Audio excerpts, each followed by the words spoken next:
मेरे हृदय में कोई परमात्मा बैठा है, दुर्योधन ने कहा, जो मुझे जबरदस्ती पाप की ओर झेल रहा है। इसका मतलब पापी भी पाप भगवान की प्रेरणा से करता है। श्लोक का तो ये अर्थ हुआ। हाँ, अगर इसको सत्य भी मान लें कि पापी भी अगर पाप करता है तो भगवान की प्रेरणा से करता है, इसलिए कि उसके जो पूर्व जन्म के या अभी के या जो भी कुछ दुख का समय है वो उनके द्वारा भगवान उसको दे करके, उसका कृपा करके और दुख दूर करना चाहते हैं, दुख भोगा के दूर करना चाहते हैं। तो ईश्वरः सर्वभूतानां, हे अर्जुन, हृदय से अर्जुन तिष्ठति। एक शब्द देखें, भ्रामयन, भगवान घुमाते हैं क्या? ना, भगवान नहीं घुमा सकते। भगवान तो अपनी ओर बुलाते हैं। तो फिर ये घुमाता कौन है? बोले माया यंत्रारूढ़ानि माया। एक यंत्र है और वो चारों तरफ घूम रहा है और उसमें जितने लोग बैठे होंगे वो सब घूम रहे हैं, झूला। अब जो उसमें बैठे हैं वो ना चाहें तो भी घूमेंगे। एक झूल गलती से बैठ गया घूमने वाले में, उसने कहा बंद कर, मुझे चक्कर आ रहा है। बोले अब तो वो स्पीड में है, तू मर जा चाहे जी जा, अब तो जब बंद होगा तभी बाहर आएगा। अब तो उसमें जो बैठ गया वो घूमेगा। तो यंत्रारूढ़ानि माया, माया का यंत्र उसे घुमा रहा है। अंतिम श्लोक गीता के पास सुना रहा, यंत्रारूढ़ानि माया। और माया का काम क्या है? जो है नहीं उसे दिखाती है माया।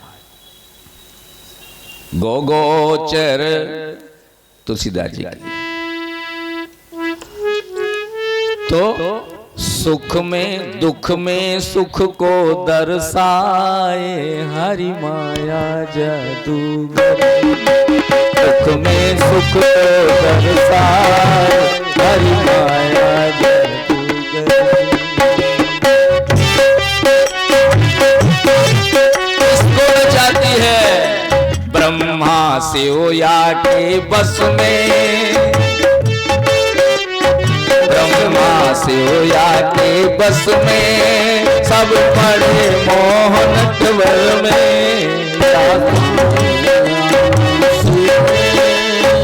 पड़े मोहन ठवर में, या जन्मत से लपटाए हरि माया जादूगर।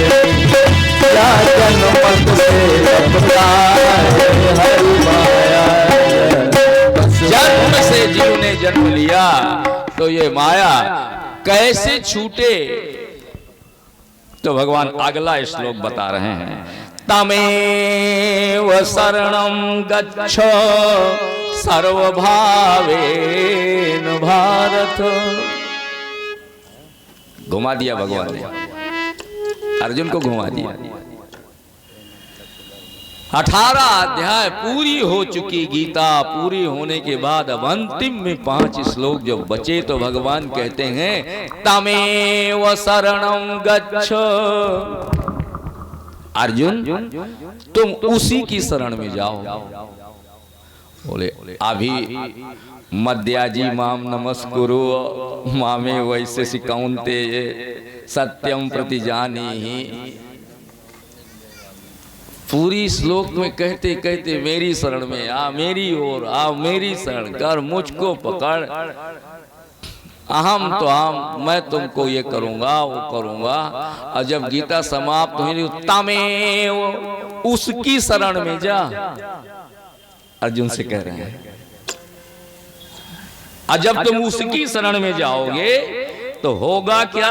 बोले तत्प्रसादात् पराम शांतिम। उसकी कृपा से तुम्हें शांति मिलेगी।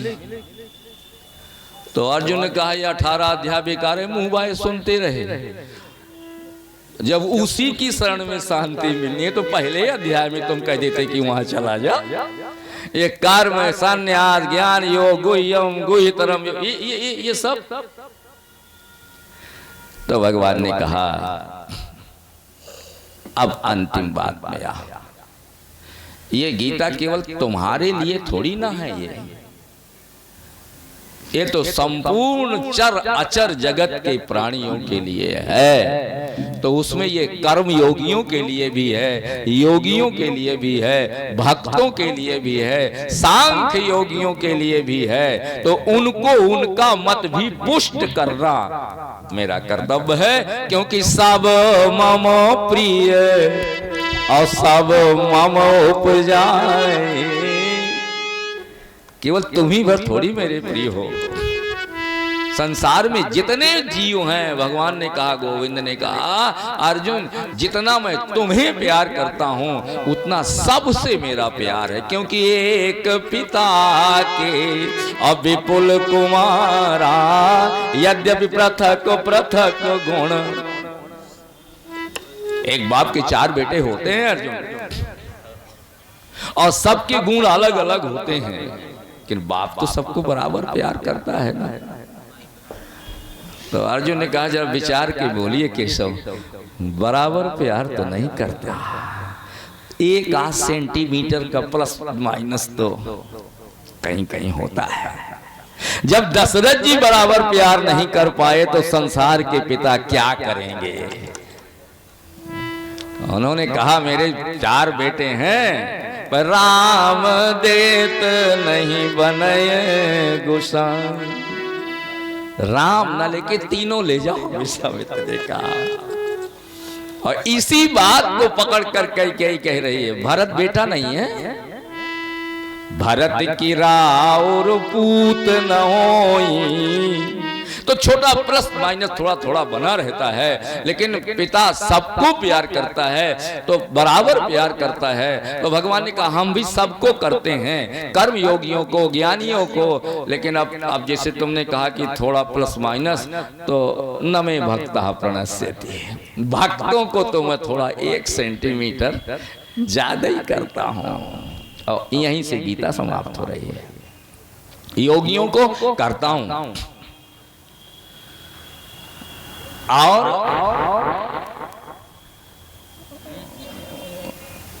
कर्म योगी के लिए यज्ञ आवश्यक है,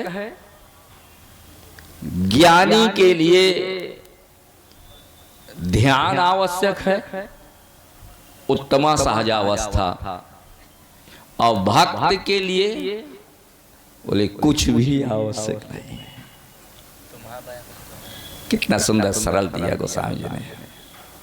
कहा हो भगति पथ कौन प्रयासा, मख जप जो किसी की जरूरत नहीं। दान व्रत मख यज्ञ 4 धाम पूजा सब समाप्त यदि आप भक्त हैं। तो भगवान कहते हैं, यदि थोड़ा बहुत आगा पीछा करना पड़े, यद्यपि मुझे सब प्रिय हैं, पर फिर भी थोड़ा भक्त से मुझे ज्यादा स्नेह रहता है। क्यों रहता है? ज्ञानी तो इतनी ऊंचाई पर है, ज्ञान सर्वश्रेष्ठ।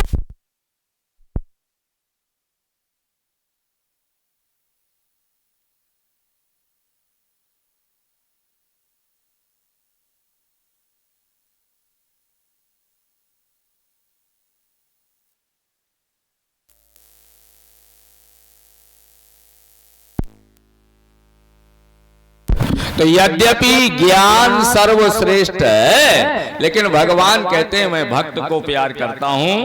अंतिम बात भगवान कहते हैं, सर्वगोई है तमं भूयाश्रु में परमं वचा।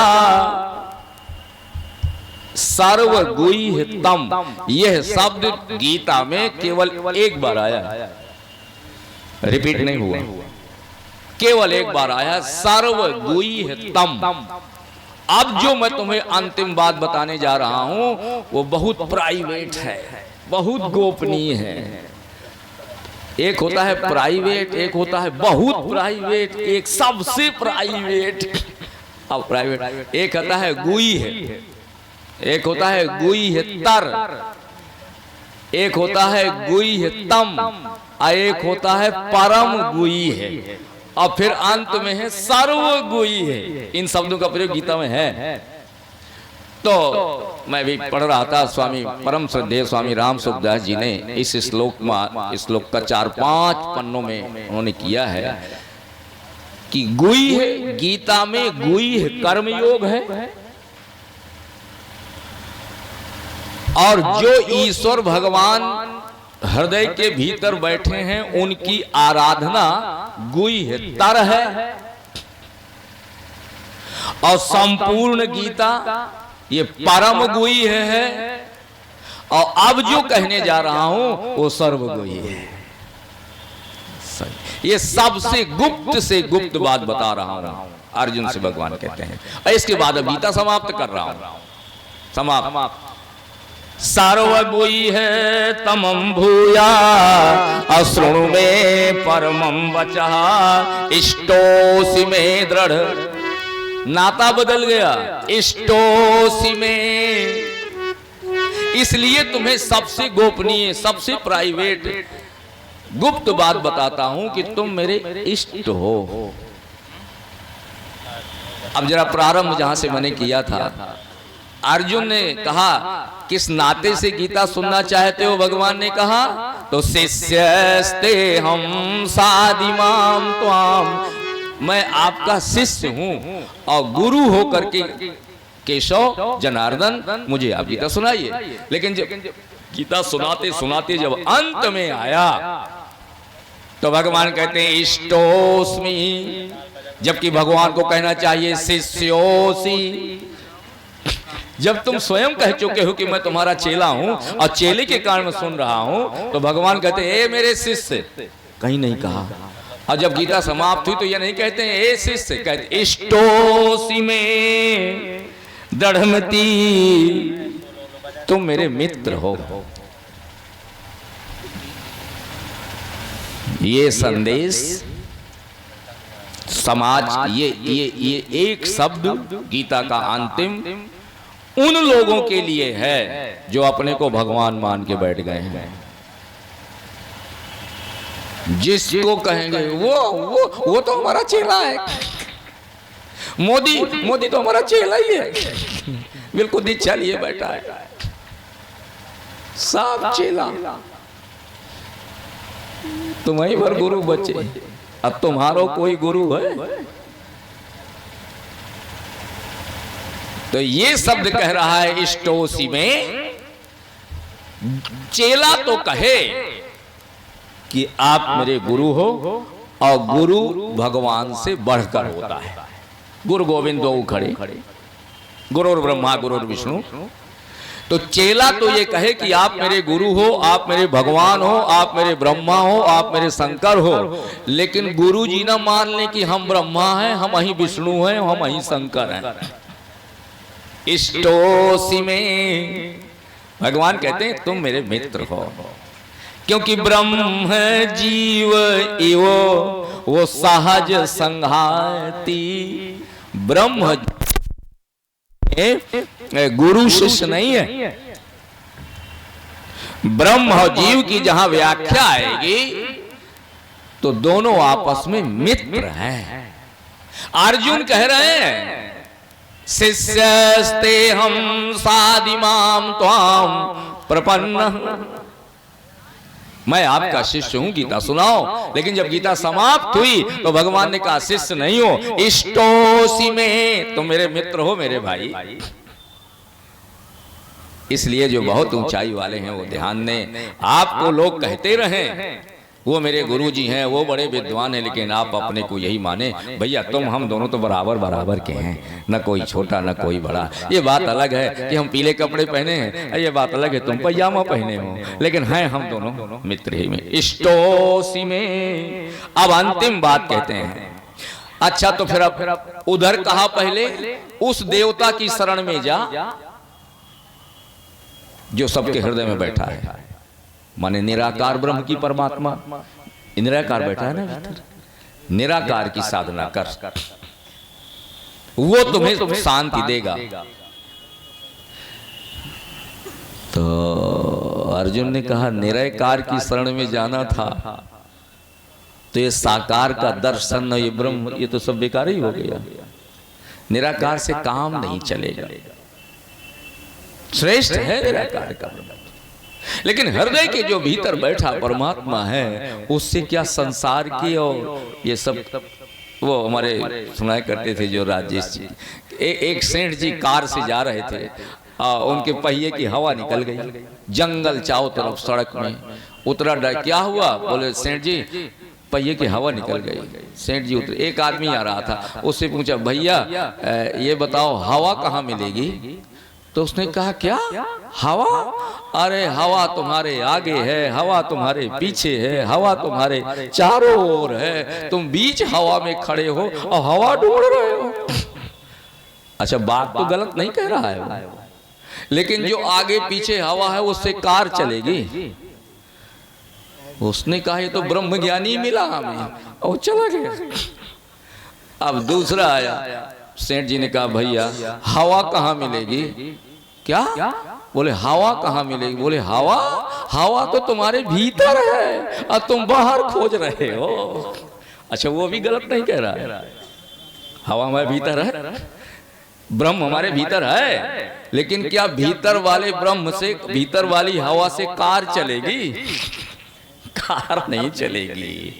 कार तब एक तीसरा आया, भैया हवा कहाँ मिलेगी? बोले लाओ धक्का दो, मैं भी दे रहा हूँ, और वो पीपल के पेड़ के नीचे एक पंचर की दुकान है, वहां मिल जाएगी। अब वहां पहुंचे और उसने कहा भैया, बोले है हवा है, कहाँ है? बोले इसके भीतर है। किसके भीतर? बोले एक ट्यूब रखा है, इसके भीतर है हवा। हाँ, तो बोले इसके भीतर वाली हमारे भीतर कैसे जाएगी? इसके भीतर जो हवा है वो पहिए के भीतर कैसे जाएगी? बोले तुम्हारे और इसके बीच में एक ये सटक है, अब जाएगी।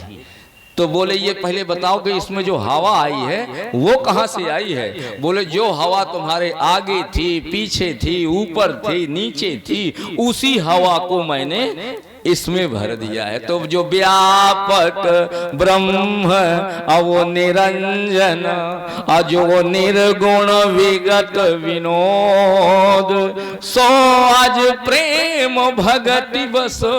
वो ब्रह्म जो है वो कौशल्या के वो ट्यूब में आ गया, वो गर्भ में आ गया। और जब तुम देवकी के गर्भ में आए वो ब्रह्म, और ब्रह्म से निकलकर वो बाहर आया, तो मिलाया किसने? बोले पहिए को हवा चाहिए, और ट्यूब पंचर के बक्से में हवा है, लेकिन उसमें डालने के लिए अब एक गुरुदेव की जरूरत है। तो बिना गुरु के, बिना सटक के कार चलने वाला नहीं है। तो अब भगवान बदल गए। अब फिर कहा अच्छा तो तुम्हारा काम वो भीतर वाले ब्रह्म से नहीं चलेगा? अर्जुन ने कहा ना। तो बोले फिर मन मना भव मद भक्तो मदयाजी माम नमस्कुरु। तो फिर अब तू मेरी शरण में आ जा, अब मेरी शरण में आ, और मामे वेक्षसी, जब तुम मेरी शरण में आओगे तो सब कुछ फिर मुझसे ही तुझे मिल पाएगा। और एक अंतिम बात, सर्वधर्मान परित्यज्य, ये गीता का आखिरी श्लोक। अब सब धर्म छोड़ दे। ये तो बहुत खराब बात है, इससे खराब कोई बात नहीं हो सकती कि किसी से कह दिया जाए कि तुम अपना धर्म छोड़ दो।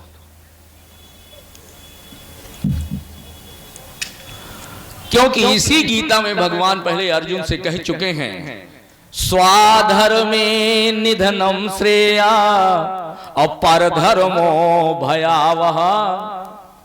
अपने धर्म को अर्जुन छोड़ना नहीं, चाहे प्राण निकल जाए, और दूसरे के धर्म को ग्रहण न करना, चाहे तुम्हें स्वर्ग की संपत्ति दे दे वो। ये भी गीता भगवान की वाणी है। क्योंकि परधर्मो भयावह, दूसरे का धर्म भयानक है। लोग बस भी अगर तुम वहां तुम्हें कुछ मिलेगा नहीं दूसरे के धर्म में, और अपने धर्म में कुछ भी ना मिले तो मरते दम तक भी अपना धर्म न छोड़ना, गीता के। और अब जब गीता समाप्त हुई तो भगवान गजब की वाणी बोले, सर्वधर्मान परित्यज्य, अर्जुन सारे धर्म छोड़ दे और मामेकम शरणं व्रज, अब केवल मेरी शरण में आ जा। और जब तुम आओगे तो मैं करूंगा क्या? केवल एक काम करूंगा, दूसरा कोई काम न करूंगा। तुम्हें मैं पाप से मुक्त कर दूंगा। क्या बात है। गीता शुरू कहां से हुई? पाप से। भागवत शुरू कहां से हुई? मृत्यु से। परीक्षित को भय है कि मैं मर जाऊंगा। पूरी भागवत चलती रही 7 दिन, लेकिन भय बराबर बना रहा। शाम को मरूंगा, घोर बेला है, ऐसा घोर तमा बेला, सांप के काटने से मरूंगा, तरन तारनी नहीं होगी, ऋषि के श्राप से मरूंगा। लेकिन जब अंतिम 12 स्कंध में 12वें अध्याय में 5 श्लोकों में जब त्वं तु राजन मरिष्येति पशुबोधिम इमाम जही, ये मरने का भय छोड़ दे राजन। और सुखदेव जी उठ के चले गए, भागवत खत्म हो गई। परीक्षित को मरने का भय है और अर्जुन को पाप का भय है। ध्यान रखिएगा। गुरून् हत्वा हि महानुभावान, भीष्म पितामह की हत्या करूंगा तो पाप ना लगेगा, द्रोणाचार्य को मारूंगा तो पाप ना लगेगा, इतने आदमी मार डालूंगा तो पाप, यही से तो गीता शुरू है। तो पूरी गीता सुनते रहे, पर भीतर वाली चीज कभी चोरी की जाती है क्या? वो नहीं जाती। ये करो, कर्म योग करो, ध्यान करो, साधना करो, कर्म करो, राम नाम जपो, अच्छा सब करेंगे तो ठीक है, लेकिन जब मारेंगे तो हत्या ना लगेगी। अच्छा माला जपने वाला किसी को मारे तो हत्या ना लगेगी। अच्छा साधु किसी का मर्डर कर दे तो सजा ना होगी? तो होगी। तो बार बार अर्जुन के मन में एक बात बैठी हुई है, चाहे कर्म योग करो, चाहे ज्ञान योग करो, चाहे भक्ति योग करो, अपने घर में बैठे बैठे करो तो सब पुण्य मिलेगा, पर युद्ध में खड़े होकर जब गोली मारोगे उस कर्म का फल तो मिलेगा। तो सब 18 अध्याय के अंतिम में पूरी अंदर बीज की तरह एक भय बैठा हुआ है अर्जुन के कि कुरुक्षेत्र के युद्ध के बाद पाप लगेगा, द्रोणाचार्य को मारने का पाप लगेगा, भीष्म पितामह की हत्या करने का पाप लगेगा। और भगवान ने गीता समाप्त कर दी। जैसे भागवत समाप्त किया, त्वं तु राजन मरिष्येति, और उठकर चल दिए सुखदेव जी, मरने का भय छोड़ दो क्योंकि तुम मरोगे, ये पशु बुद्धि है। आज भगवान कहते हैं सर्वधर्मान परित्यज्य मामेकम शरणं व्रज अहं त्वा सर्व पापेभ्यो। तुम एक पाप की बात करते हो, तू जितने पाप करेगा अब आगे से पाछे की बात नहीं कर रहा। अब पाप के मैदान में तुम खड़े हो, अब बाण चला कि तुम्हारी नजर में पाप शुरू होगा। लेकिन अगर तुम मेरी शरण में आ जाओगे सबको छोड़ के, तो अब तुम्हें पाप नहीं लगेगा।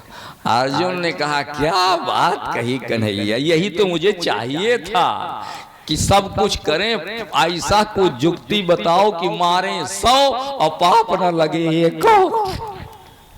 तब तो गीता है, मारे चाहिए। और जहां भगवान ने कहा सर्व पापेभ्यो, तो अर्जुन समाप्त, गीता समाप्त हो गई।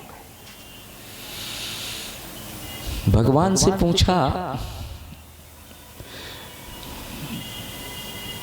पापियों के पाप को भी कम ज्यादा आपके संविधान में है?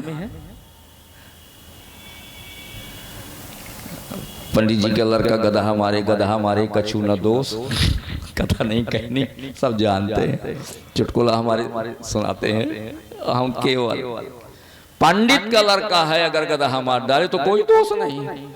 तो अर्जुन गीता सुन करके 1000 आदमी मार डाले तो पाप नहीं, और दूसरा कोई, तो भगवान ने कहा ये आपका न्याय है कि अन्याय है?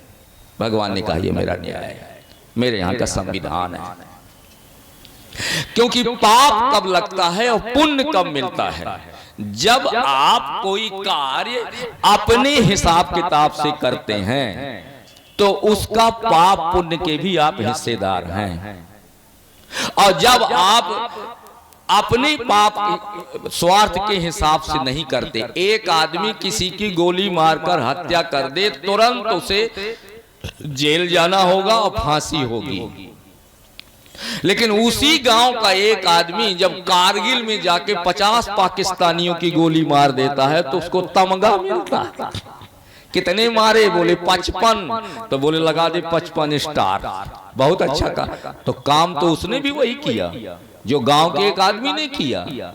उसने जो मारे 50, उसने देश के लिए मारे, अपने लिए नहीं मारे थे।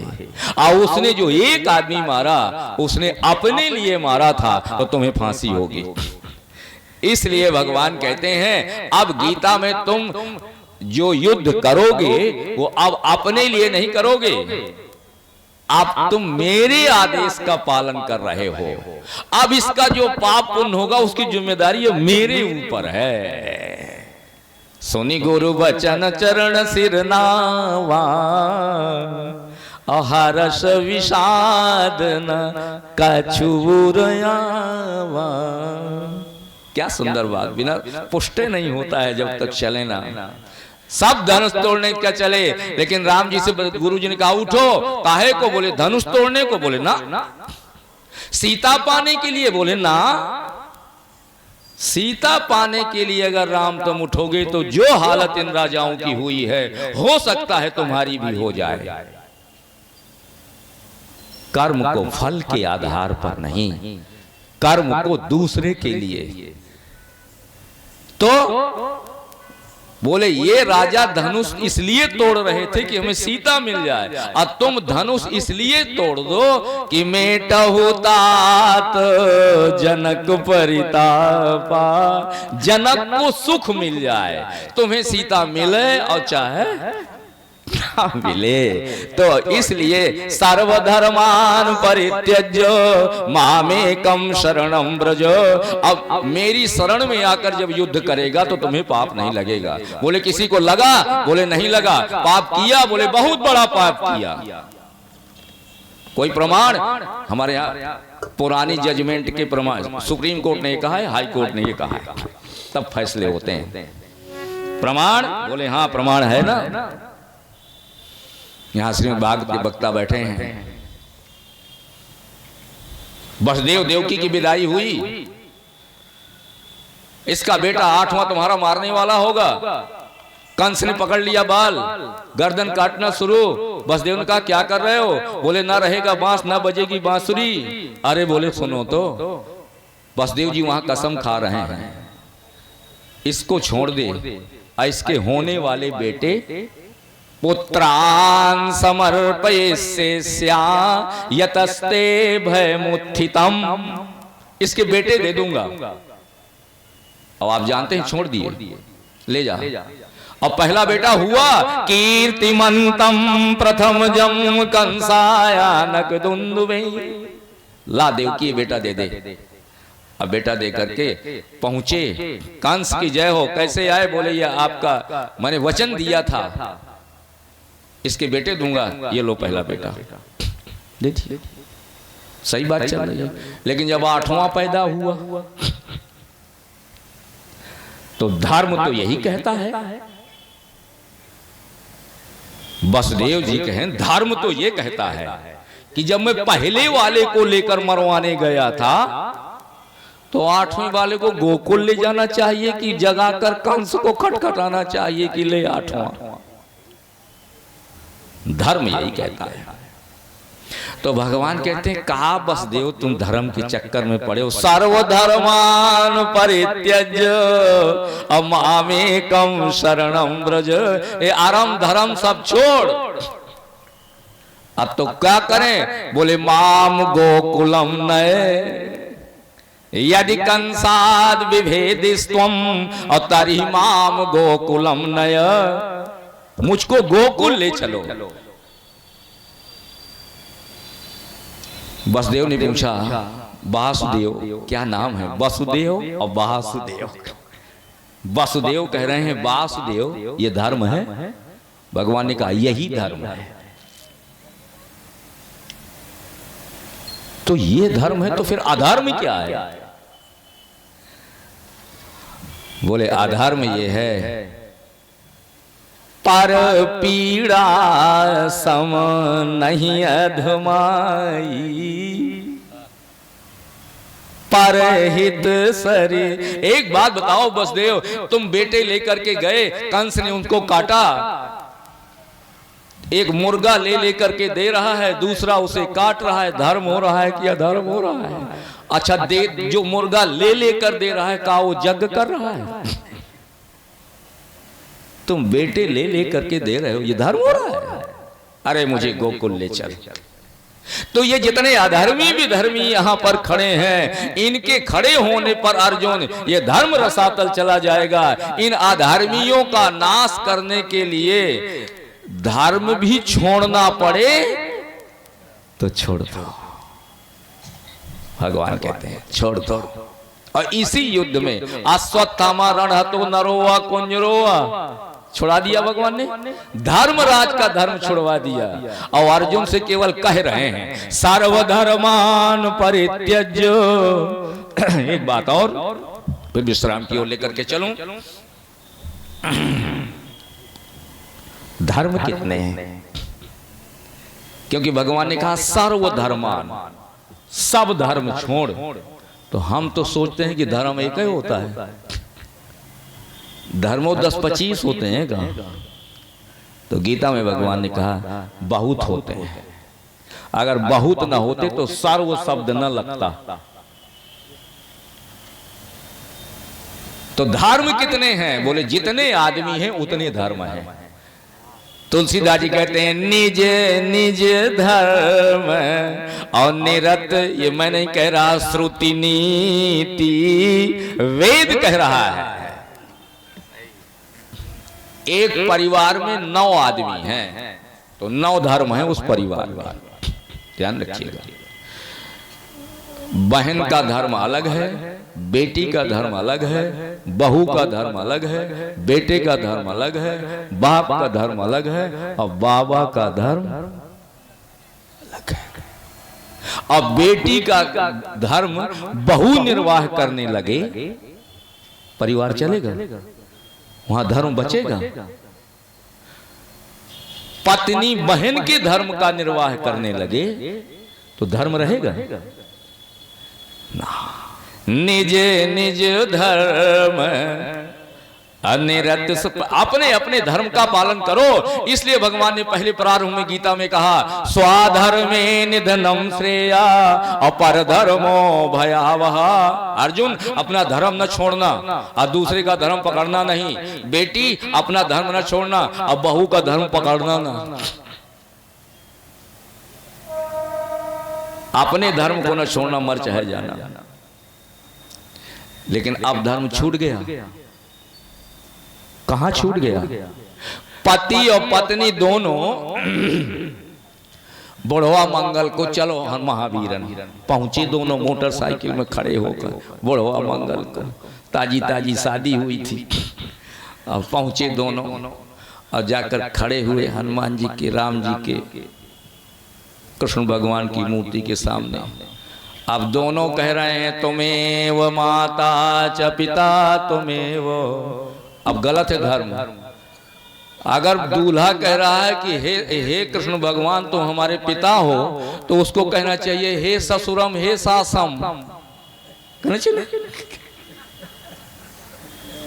अगर पति कह रहा है तुमेव माता और पिता तुमेव, तो पत्नी को कहना चाहिए तुमेव ससुरम तुमेव सासम। लेकिन कहा जाता है क्या? घर में तो तुम्हारा पति का धर्म अलग था और पत्नी का धर्म अलग था, लेकिन जब तुम भगवान के सामने पहुंच गए तो सर्वधर्मान परित्यज्य अब केवल मामेकं शरणं व्रज। अब घर वाले सब धर्म छोड़ दे, अब तुम मेरी शरण में आ गए हो और मेरे यहाँ आने के पश्चात न कोई रिश्ता होता है और न कोई नाता होता है। ब्रह्म तू तो जीव हो, तू ठाकुर हो चेरो, तात मात गुरु सखा, तू सब विधि तुम्हेरो। मोहि तो ही नाते अनेक मानिए जो भावे, ज्यों त्यों तुलसी कृपालु चरण शरण पावे, ज्यों त्यों। तो भगवान कहते हैं सर्वधर्मान परित्यज्य, और गीता समाप्त हो गई। अब अंतिम दो बात क्या मिला। 3 दिन से तुमने सुना, किसको क्या मिला जरा घर में विचार करना। इतनी देर अगर अपने टीवी के सामने सोफा में बैठ करके मोमोज खाते तो कम से कम 15 मिनट तो आनंद मिलता जीभ को। बैठे हो यहाँ मरे जा रहे हैं, सरे जा, कब बंद करें तो कब जाए। क्या मिला? तो गीता में किसको क्या मिला आप पता है? माजी बताए थे गीता अर्जुन नहीं सुन रहा, 3 लोग सुन रहे हैं गीता एक साथ। अर्जुन सुन रहा है, सीधे संजय सुन रहे हैं, और संजय सीधे धृतराष्ट्र को सुना रहे हैं। और हनुमान जी की जो चर्चा आई वो गीता में नहीं है। हनुमान जी ने गीता नहीं सुनी, अगर सुनी होती तो व्यास जी उनकी चर्चा करते, क्योंकि तीनों की चर्चा व्यास जी गीता में कर रहे हैं। तो हनुमान जी एक तो ऊपर ध्वजा में थे, निज मति अनुसार, अपनी अपनी मति की अलग बात है। मैं ये नहीं कहता कि यही सही है, मैं ये भी कहता हूं यह भी हो सकता है। ऊपर बैठे हैं, ध्वजा में बैठे हैं, गीता हो रही है नीचे। तो पहली मंजिल वाले को नीचे वाले तल्ले में क्या हो रहा है कुछ पता नहीं चलता, वो बताता है तुम ऊपर रह रहा, यहाँ तो ऐसा हो गया। तो ऊपर थे और नीचे हो रही थी गीता। और हनुमान जी 1 मिनट भी कभी बिना ध्यान के नहीं रहते। गद गद गिरा और नयन बहनीरा। जब तक फुर्सत में हनुमान जी आंख बंद किए और जपते क्या है, श्री राम जय जय। तो जो राम जप रहा हो वो क्या हो रहा है बाहर मानस में ही देख लें। 1 सेकंड के लिए मगन ध्यान रस दंड जुग पुनि मन बाहिर कीन, और रघुपति चरित महेश तब हर्षित बरनय। भीतर 1 मिनट, जैसे हम लोग कथा कहने के पहले आंख बंद करके और श्लोक पढ़ते हैं, तो बाबा ने भी आंख बंद किया और भीतर मन गया तो भीतर डूब गया जाके। तो अब बाहर क्या हो रहा है कुछ नहीं पता। तो हनुमान जी तो नित्य प्रति डूबे रहते हैं। अपनी मन बाहिर कीन, जब बाहर करें तब ना समझ में आएगा। इसलिए भागवत का वो व्यास जी कहते हैं कि गीता 3 लोगों ने सुनी और तीनों का एक्शन, तीनों का रिएक्शन सुने आप विद प्रूफ। पहली गीता सुनी अर्जुन ने, अर्जुन से पूछा तुम्हें क्या मिला? तो अर्जुन कहते हैं गीता सुनने से नष्टो मोहा स्मृतिर्लब्धा त्वत्प्रसादान मयाच्युत अस्थितोस्मि गत संदेहा करिष्ये वचनम तव। अर्जुन कह रहा है गीता 18 अध्याय सुनने के पश्चात मेरा मोह नष्ट हो गया केशव, नष्टो मोहा। और क्या मिला? बोले स्मृतिर्लब्धा, मुख्य वचन है ये। अब इस पर चर्चा करूं तो 15 मिनट लगेगा, लेकिन समय नहीं है। स्मृति मैंने पाली 2 चीजें हैं। अर्जुन ने कहा गीता से मुझे 2 चीजें मिली हैं, एक तो मोह नष्ट हो गया और मुझे याद मिल गई। स्मृति माने याद, हम भी ब्रह्म हैं, ईश्वर अंश, लेकिन हमें ये भूल गया है। और जिसको याद करा दिया गया, याद आ गया, ये जीव अविनाशी। तो अर्जुन का मुझे तो याद आ गया। स्मृति लब्धा त्वत्प्रसादान में आच्युतो। तो गीता सुनने के बाद अर्जुन को क्या मिला? बोले उसका मोह नष्ट हो गया। अब दूसरे नंबर पर गीता सुनी संजय ने। संजय से पूछा तुमने गीता सुनी? बोले 18वां अध्याय। कहां बैठकर? बोले दिल्ली में।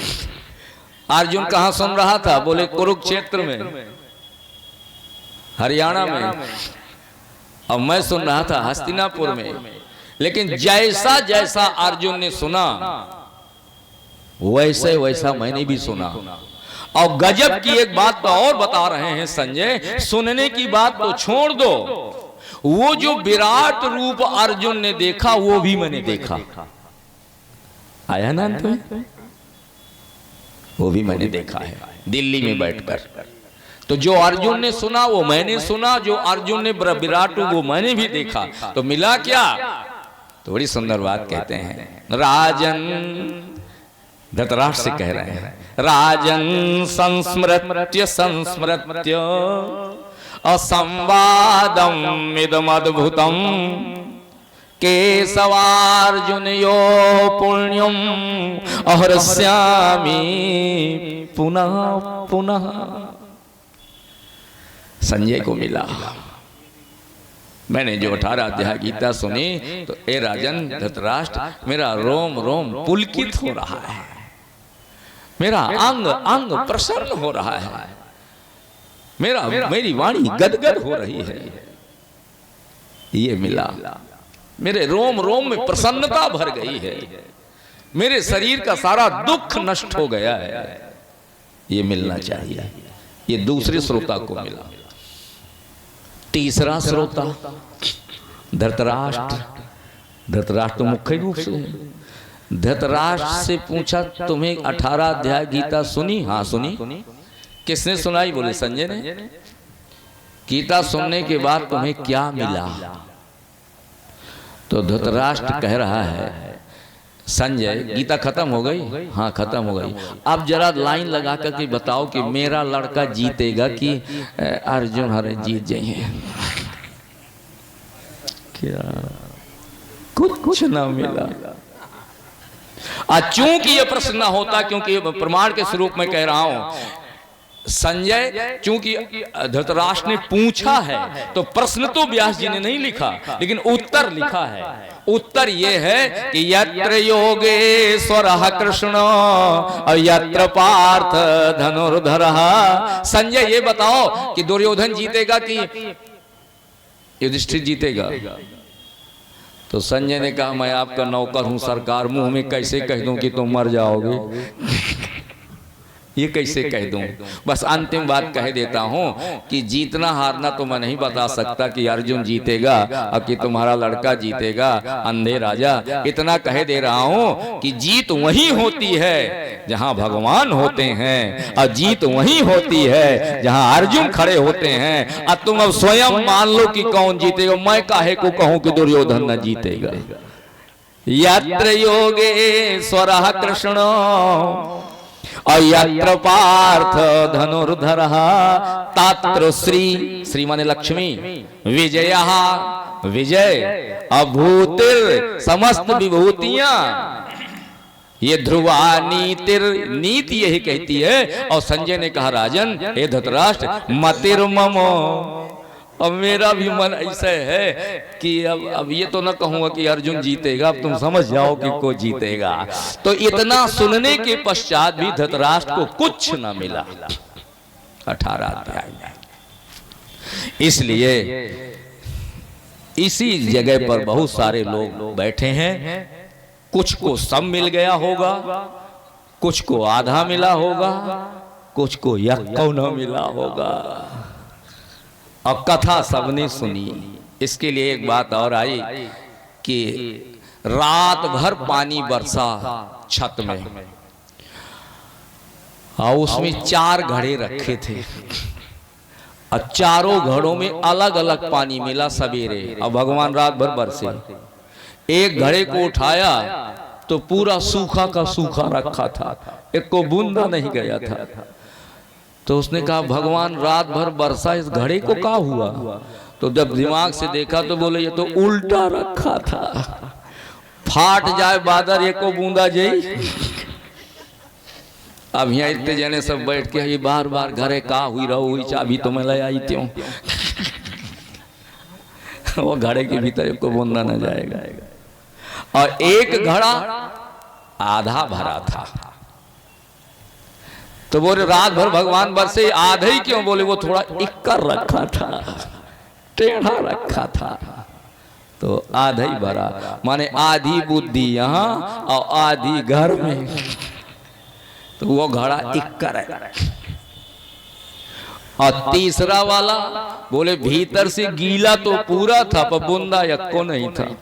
जब सवेरे देखो तो बोले इसका मतलब भरा तो है, बोले भरा तो था पर नीचे उसमें छेद था, ऊपर से भरता रहा और नीचे से जाते रहा। यहाँ तो सब लबालब भरे हैं और घरे जाएंगे सब खाली, सकारे फिर भरे आ जाइए। इन्हीं शब्दों के साथ में बहुत बहुत आपने किताब सुनी है। और कल से अब हमारे आदरणीय 2 बार भगवान नाम श्री राम जय राम जय जय राम, श्री राम जय राम जय जय राम, श्री राम जय राम जय जय राम, श्री राम जय राम जय जय राम,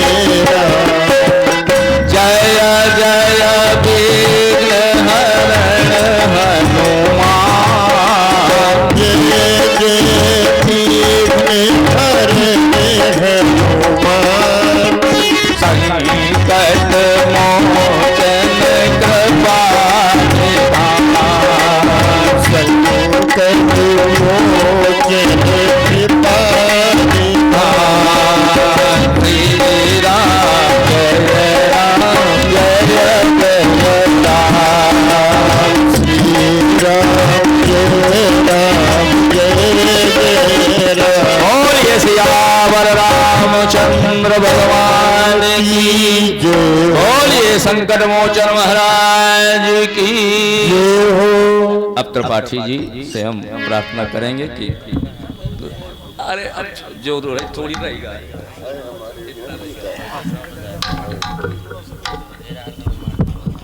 कृष्णाय वासुदेवाय हरे परमात्मने प्रणतः क्लेशनाशाय गोविंदाय नमो नमः। मंच पर समुपस्थित हमारे आचार्य यज्ञेश जी जो पूरे भारतवर्ष में गीता जयंती के लिए खास तौर से बुलाए जाते हैं, भागवत के लिए तो उनका है ही, लेकिन गीता जयंती में उनका चुनाव इसलिए हुआ कि उसको कहने की आवश्यकता नहीं, आपने उनको सुना किस प्रकार से विवेचन होता है, कैसे गीता का प्रारंभ हुआ, कैसे अंत हुआ। ऐसे विद्वान हमारे आदरणीय जगदीश चंद्र जी मिश्र जो 18 पुराणों के व्याख्याता हैं यहाँ पर उपस्थित हैं, और हमारे विनोद जी शुक्ल श्रीमद् भागवत के अच्छे विद्वान हैं और बाहर भी जाते हैं, इनकी कथाएं होती हैं। हमारे श्री जो है मिश्रा जी जो शुरू से ही इस गीता जयंती के सूत्रधार हैं और बहुत सुंदर संचालन करने वाले संचालक शुक्ल जी, हमारे सभी गीता संस्थान के जो भी पदाधिकारी हैं, जो भी सदस्य हैं, जो हैं वो सब सम्माननीय हैं। और इतना बड़ा कार्य उन्होंने 47 वर्ष से जो प्रारंभ किया आज तक जो है कहीं रुकावट नहीं आई। और हमारे बंधु भाई जो भी आए हुए हैं यहाँ पर बैठे हैं, माताएं हैं, बहनें हैं, हमारे बंधु हैं, सभी लोगों ने गीता सुनी, बड़ा सुंदर हुआ। एक अंतिम बात 2 मिनट में कहूँगा। भगवत स्मरण का बड़ा महत्व है। यम यम वाप स्मरण भावम त्यजत्यन्ते कलेवरम, मतलब बहुत सरल उपाय बताया गया भगवान के द्वारा। उन्होंने कहा कि अगर कुछ ना हो सके आपसे धर्म कर्म ज्यादा, तो स्मरण का ऐसा अभ्यास बना लो। और ये भी याद रखो कि अंतिम समय में आप जिसका स्मरण और चिंतन करेंगे आप वही बन जाएंगे। इसलिए बहुत आवश्यकता इस बात की है। अब स्मरण कैसे दृढ़ हो, जैसे कोई विद्यार्थी बहुत अच्छा है और वो जुलाई से ही अगर पढ़ना प्रारंभ करेगा उसको पूरा पाठ्यक्रम याद हो जाएगा और परीक्षा में विस्मृत नहीं होगा।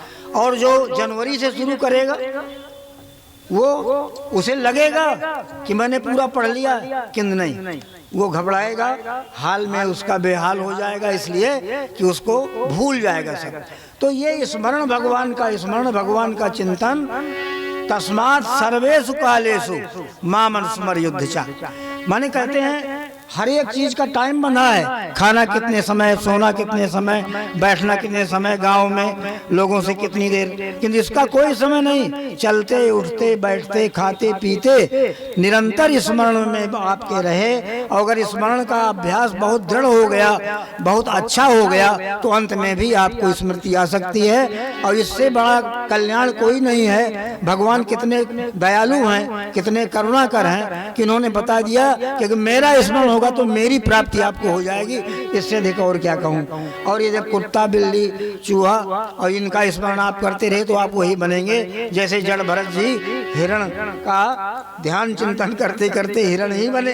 तो इसलिए ये अभ्यास बनाना है आपको हमें कि हम भगवत स्मरण नाम लेते रहें, चाहे हम हरे राम कहें, चाहे हरे कृष्ण कहें, चाहे केवल सीताराम कहें, बात एक ही है। किंतु ये निश्चित नियम बनाएं कि भगवान का स्मरण हमारा चलता रहे और भीतर भीतर चलता रहे, दिखावा नहीं करना है। और इतनी सुंदर कथा, इतना सुंदर गीता का उपसंहार हुआ, आप सब जानते हैं। अधिक न कह करके पुनः अब आप सभी लोगों का अभिनंदन करता हूँ, आचार्य लोगों को प्रणाम करता हूँ और वाणी को विराम दे रहा हूँ। कृष्णाय वासुदेवाय हरे परमात्मने प्रणतः क्लेशनाशाय गोविंदाय नमो नमः। सज्जनों, अभी आप लोग 2-3 मिनट और बैठेंगे, मैं कुछ आपको बता दूं, इसके बाद फिर आरती होंगी, बस आरती ही होना है। सज्जनों देखिए, कल मैंने 100 बात की एक बात कही थी, उसका असर कुछ समझ में तो आया है। लिस्ट मेरे पास आई है, बड़ी है, मैं सुनाए दे रहा हूँ। शुरू करिए। हमारे आदरणीय अभी यज्ञेश जी मिश्र जी ने जो व्याख्या किया वास्तव में बहुत अच्छा है। तो एक श्लोक पर 3 दिन बोल सकते हैं। और बाद में जो कहा यत्र योगेश्वरः कृष्णो, ये संजय ने जो कहा यत्र पार्थो धनुर्धरः, जहां गांडीवधारी अर्जुन है, जहां भगवान श्री कृष्ण स्वयं है, विजय और विभूत तो वही है। ये संजय ने कहा, बहुत अच्छी बात है। सज्जनों, ये कुछ दानदाताओं के नाम है, मैं बोल दूं और कुछ कार्यक्रम के बारे में बता दूं।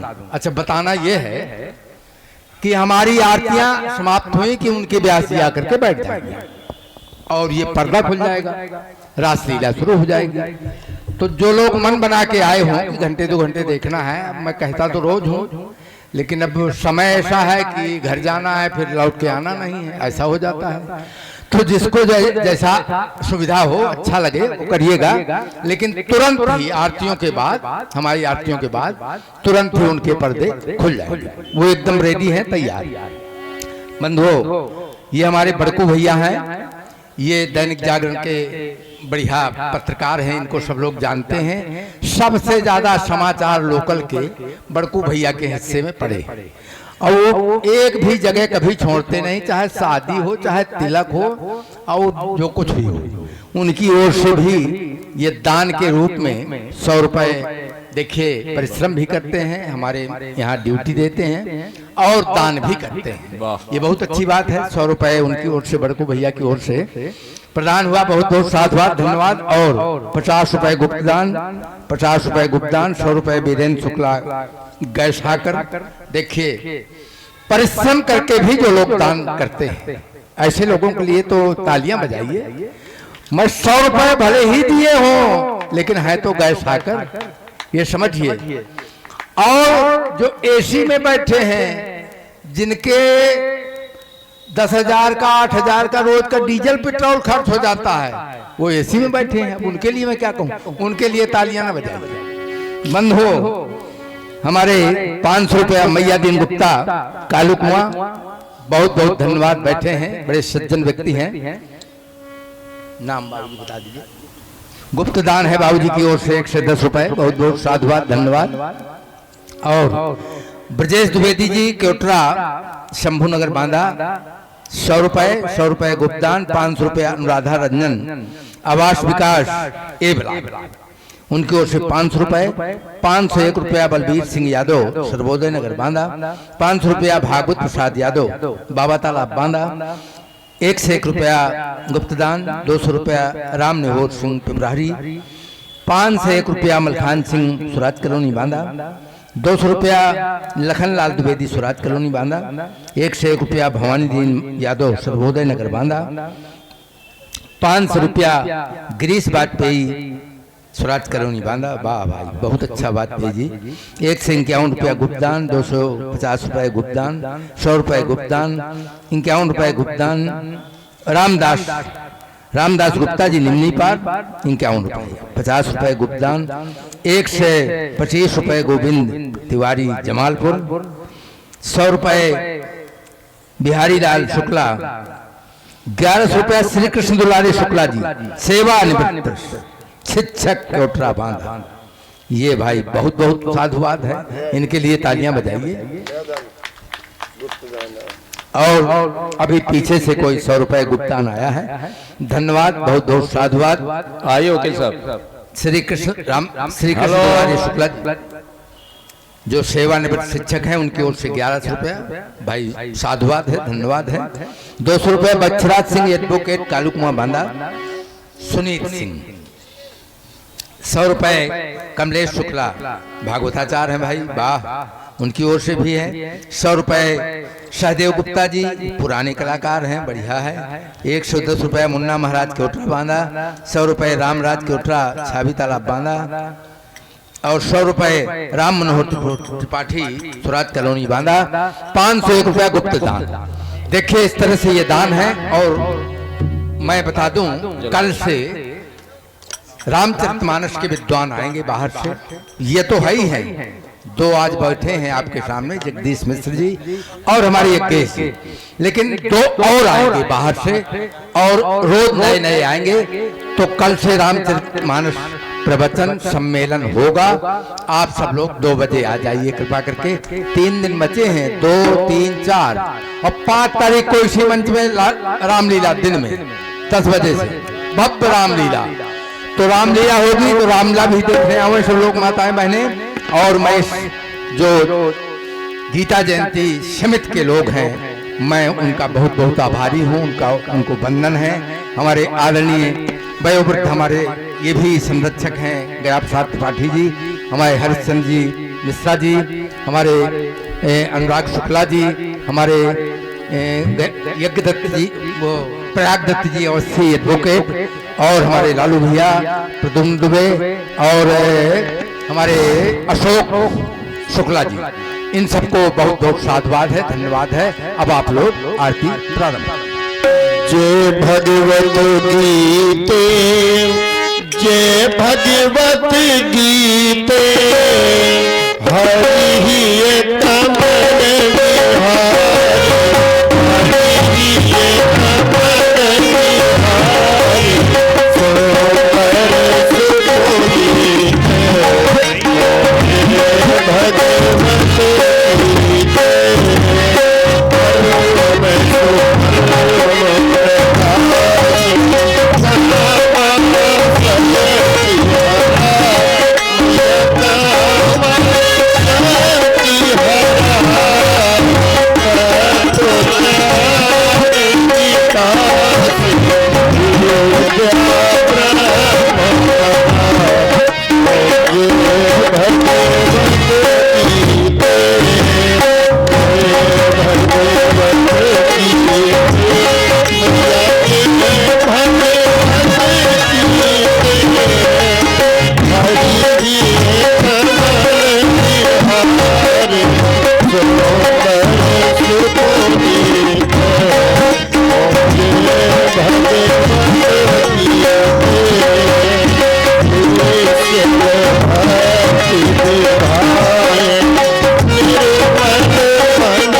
द्वार